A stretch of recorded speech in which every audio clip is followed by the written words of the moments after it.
Hey, what's going on, guys? We are going to take a look today. Ooh, that's my phone. Sorry about that. We're going to take a look today. My deck for my article this week on puremtgo.com is going to be a look, kind of a quick look, but a look nonetheless at Lifegain. This was something I kind of hinted at a couple times, and the importance of Lifegain in Pauper as a format. And we've seen a whole bunch of really gross things done with, most importantly, Glimmer Posts, and we have talked this subject to death. We are all well aware of Glimmer Post and Cloud Post and how powerful they are, but when it comes down to it, there are other ways that you can gain life. I talk about a couple of those ways in my article. There is the green-white tokens deck, which does use the sisters in order to build up life through token generation. And then there's some other options, a couple of cards that have just come here and there, and stuff that we overlook it because of the fact that it just comes around so randomly, or the main focus of the deck isn't really the life gain. With the cloud posts, with the glimmer posts, and that whole mechanic, the whole point of those lands is to stall the game. Basically, it's almost like running a fog deck. The point of the deck is to stall until you get to a point where you have finally drawn your win condition, which is going to be probably 3-4 cards out of 60. And once you've reached that point, then you win the game. But the whole thing with life gain is that it, with obviously the exception being infect, you can get around any kind of things your opponent throws your way and just stall until you find an answer. When you're gaining life, you don't have to worry about the aggro side of things. You don't have to worry about, oh, do I block this? Do I kill that? You gain life, you can just take free damage until you find what you absolutely need to win the game. And what I wanted to set out to do in this deck is not an entirely serious, straightforward casual deck. I will warn you right now. I've done a lot of fun casual decks that are meant to be serious play casual decks. This deck was meant to be more of an experiment. Kind of looking at the life gain in ability in Pauper and seeing how much power it actually did have. Now, when I set out to build this deck, I really wanted to just put together, I went through and I grabbed everything and anything that was life gain and eventually sorted it down. I wanted life gain to come from all sides. I wanted spells, I wanted artifacts, creatures, lands. I wanted it all to gain me life. And just, throw together a whole collection of junky life gain cards and see what could come of it. And this is the deck that basically resulted from that. Now, we got a lot of options that came in through AVR. A lot of good stuff that hasn't really seen any kind of competitive play, but maybe at some point in time. I mean, it's a little frustrating. Let me explain this to you. So we had this land that was printed in AVR, Seraph Sanctuary. Enters the battlefield, gain 1 life. Whenever an angel enters the battlefield, it triggers and you gain 1 life, and then you can tap it for 1. Now, this is great. This is a nice land. It's got a lot of fun applications to it, but what I really wanted from it was more common angels. I thought, AVR had this whole theme, good versus evil that's been going on through this whole block, and AVR was going to finally be the restoration of the angels. This was going to be the light side. White was going to be powerful, which it is, and we would get a lot of angels that would be kind of the white creature base. And we did. We got some great angels and all, but it didn't affect Pauper. We only got basically 1 really powerful angel in Pauper, and what I really wasn't looking for anything, miraculous, but what I did want was just something that came, it had flying, and it had a converted mana cost that was in the same lines of the power and toughness. Too often we get things like Drakes, where the converted mana cost is way bigger than the attack and power, and they're like, oh, well, it's got flying, so that's why you're paying so much. Or, it's got some ability where it's like, okay, well, this is actually reasonably costed in relation to its size, but it's got some kind of drawback. So we really didn't get it, and it was incredibly frustrating to me. We also saw was the printing of this, the Scroll of Avakin. And this is a 1-costed artifact that is sacrificed to let you draw a card, and then the second part of it is if you control an angel, gain 5 life. So clearly AVR had this whole angel theme going, and it was a little frustrating to me as a Pauper player to see not so much focus on angels. And I think even, I would have to double check, but I feel like even the set as a whole, when you bring in all of the rarities, there was some great angels, but not as much of a theme as I would have thought. We got a couple of gold ones, which was great, a couple of new options for those. Green and white is not something we saw typically with angels. So that's all well and good, but it's still, I felt a little let down. But anyways, I was going to be able to put this together. I did kind of bring that in as a good starting point, because all three of these cards, the Sanctuary, as well as the Scroll, and Seraph of Dawn, if you're not familiar of it, if you have done any kind of limited, this is one of those bomb commons that you're always looking for in limited play. Flying Lifelink 2/4 for 2 and 2 white. Fabulous. So these three cards all kind of fit into this theme of everything and anything Lifegain. So this was going to kind of be my foundation. I knew it was going to be mono white, since that really kind of made up the majority of all the best options that we had available to us. So I wanted to bring these in and kind of play off that. Now, like I said, I wanted to bring in this theme of Lifegain, and I wanted to kind of go absolutely over the top with it, but at the same time, I had to reel it in a little bit. It was going to absolutely be an experiment to see if a crazy, stupid Lifegain deck can win games, but I wanted to draw this in, and so we get something. This is what I call the second best angel in Pauper, Avian Changeling. This is a 2/2 flyer for 2 and a white, and this is kind of what I was talking about, where you wanted creatures, or at least I wanted creatures, that had a power and toughness that was relative to their cost. And this is going to be the best angel available to us after Seraph of Dawn. There are some other ones. There's like Angel Spirits and all these little 1/1 creatures, or creatures where the casting cost is way too big, or it doesn't really match with their power. It doesn't really have any kind of ability worth playing. So, there were other angels in common. If you really want to go check them out, go, load up your client and search them. But I really felt this is the only other angel worth playing. And even though this card does not directly, there's no lifelink, there's no nothing, even though it does not directly gain us life, the whole thing is that it will interact with the scroll. It does finally, you need to gain life on the scroll, you need to have an angel in play. So running just 4 Seraphs of Dawn does not justify running Scroll of Avacyn. So, the Changeling itself does not directly gain us life, but running it with the Scrolls and the Seraph Sanctuaries is going to kind of keep with the Lifegain theme altogether. So, let's see what else I got. We're all too familiar with Aven Riftwatcher. This is a card that has seen a lot of play in Rebel Post mostly. There has been a couple of teachings. I even featured one of the Esper Teachings decks that has used it as, in addition to Blink and stuff like that, ways to kind of manipulate it dying over that 3 vanishing. And this is a card that when it enters the battlefield, you gain 2 life. As it leaves, you gain 2 life. No matter how it leaves, how it enters, you're gaining life. So that is definitely a staple. And then there's another staple we've seen a lot of, and that's Lone Missionary. Occasionally run in mono white aggro. Again, this was included in the deck that I had played, the Esper Blink. I guess way back when I first came back.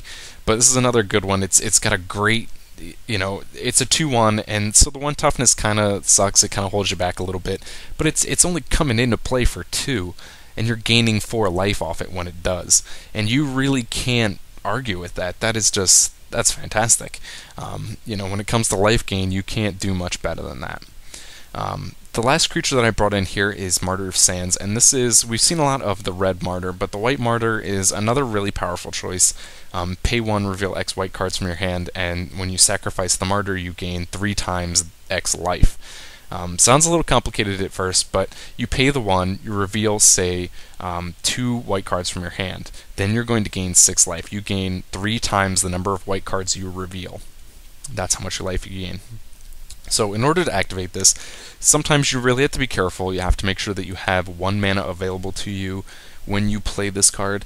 Beyond your 1 to put it into play, you should probably in most cases have 1 available to activate it when your opponent, may be sitting back with a kill spell, and when you're tapped out, kill it off. So just be aware of those kind of situations.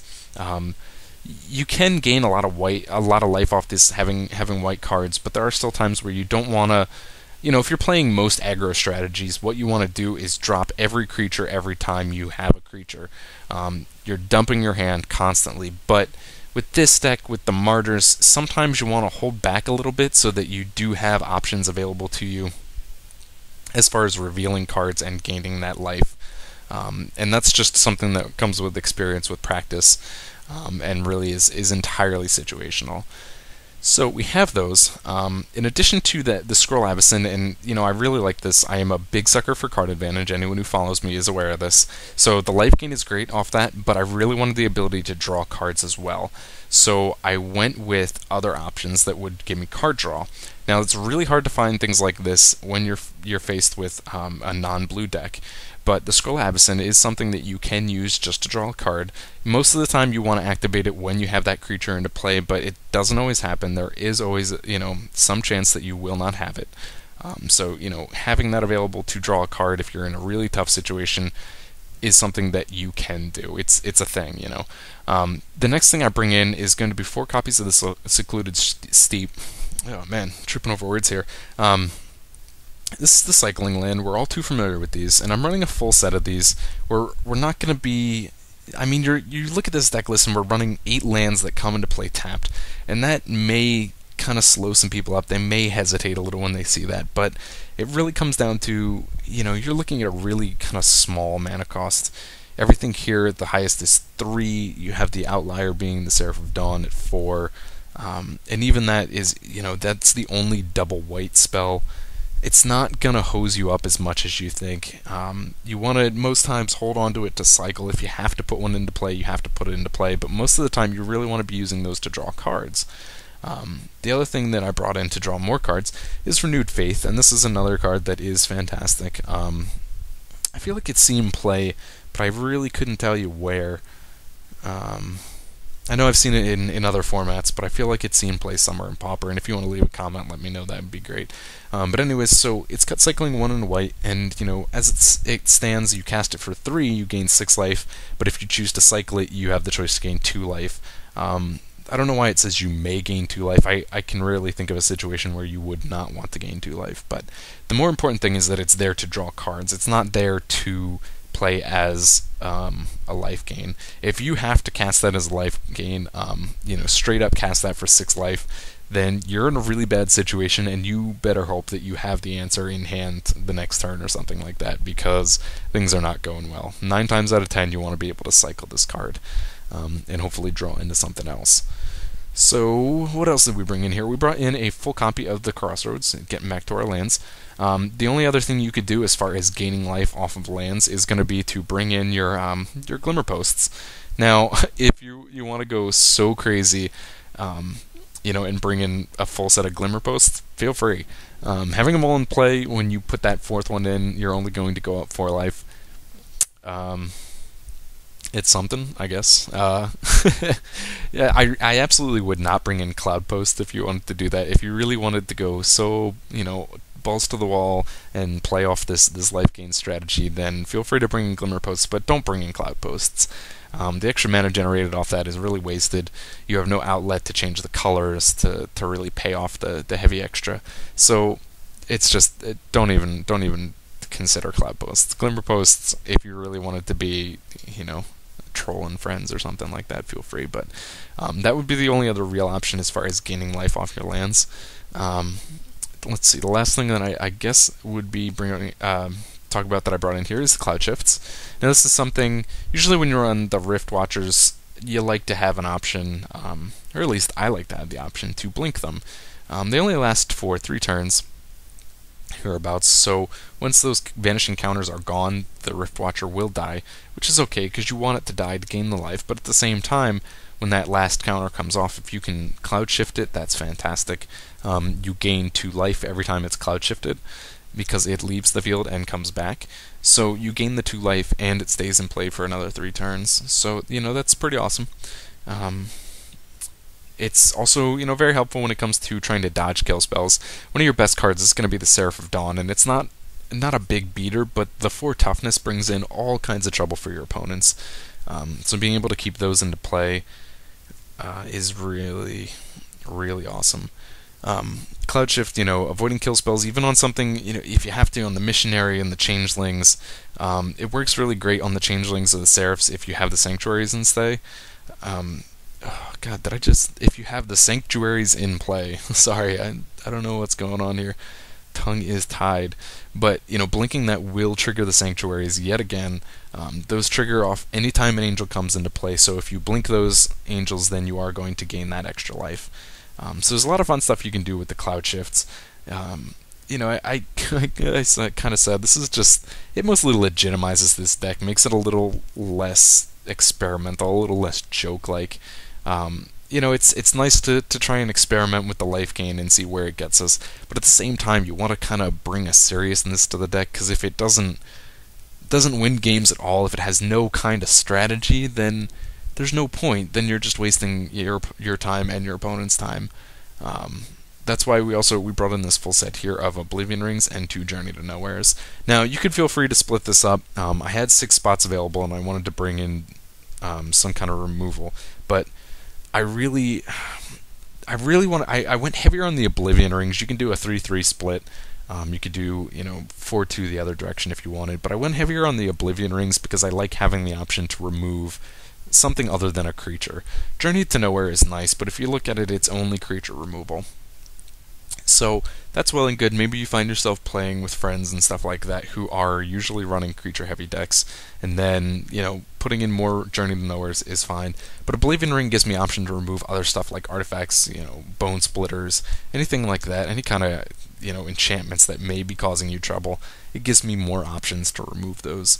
There's a lot of other white removal that you can find, Unmake, Exile, stuff like that. But this is what I went through, and again, I could have brought in Unmake. Stuff like that is a more permanent removal. When you run these enchantment removals, what you can run into is your opponent running enchantment removal as well, literally. So, stuff like Wickerborough Elder, you'll see in one of my example games, if an opponent takes that and, uses it to kill your Oblivion Ring, all of a sudden that removal was temporary. Your removal of whatever creature of his that you wanted to target with the Oblivion Ring, it's temporary, and that creature will come back. So running something like Unmake is a stronger option, but in my case here, I would want to bring that in place of the Journey to Nowheres, but I really prefer these because they're done at a 2 converted mana cost, whereas Unmake is going to take 3 and 3 white. 3 white is not terrible with this deck since we are only running 4 colorless manas with the Sanctuaries, but at the same time, it can be a little bit heavy. Feel free to make the change here, but again, like I said, I wanted to kind of legitimize this deck, bringing it together and make it actually look like a real deck instead of just a collection of cards. So here you go. If you want more details based on kind of some of my thoughts on Lifegain, it's not an in-depth look at calculations and strategies and what advantages Lifegain gives you in competitive play. It's kind of talking about Lifegain in general and seeing what the strategy is like. And you'll see in the example games. Definitely go check those out. It gives you a good idea as to how it really can end up working, where you end a game with like 50-60 life, and it's a lot of fun. If you're bored and looking for something different, maybe this is the thing for you. So there you go. Check out the article and definitely check out the example games.